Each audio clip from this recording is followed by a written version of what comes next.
नमस्कार मित्रांनो, खरीप हंगाम 2024 पीक विमा शेतकऱ्यांच्या खात्यामध्ये जमा व्हायला सुरुवात झालेली आहे। सोयाबीन, कापूस आणि बाजरी या पिकाचा पीक विमा शेतकऱ्यांच्या खात्यामध्ये जमा व्हायला सुरुवात झालेली आहे। तर हा पीक विमा शेतकऱ्यांच्या कोणत्या बँक खात्यामध्ये आला, तसेच शेतकऱ्यांना हा पीक विमा किती आला हे फक्त आपण मोबाईलमधून आज चेक करणार आहोत। तुम्हाला पण पीक विमा मिळाला आहे का, तर अशा पद्धतीने तुम्ही मोबाईलमधून चेक करू शकता। फक्त त्यासाठी आपल्याला पीक विमा भरता वेळेस जो मोबाईल नंबर दिला होता तो मोबाईल नंबरची आवश्यकता असणार आहे। चला तर मग फक्त मोबाईलमधून आपल्याला पीक विमा किती मिळालेला आहे हे आपण चेक करणार आहोत।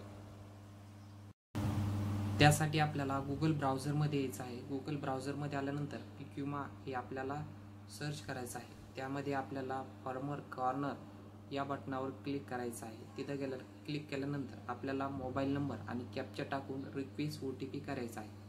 OTP आपण टाकल्यानंतर आपल्याला आपल्या पूर्ण विमाबद्दलची ही माहिती ही दिसणार आहे। त्यामध्ये आपल्याला खरीप हंगाम 2024 निवडायचा आहे आणि साईटला टोटल क्लेम पेड हे दाखवलेलं आहे। तिथं आपली जी रक्कम आहे, पीक विमा आपल्याला किती मिळाला आहे ही रक्कम आपल्याला दाखवली आहे।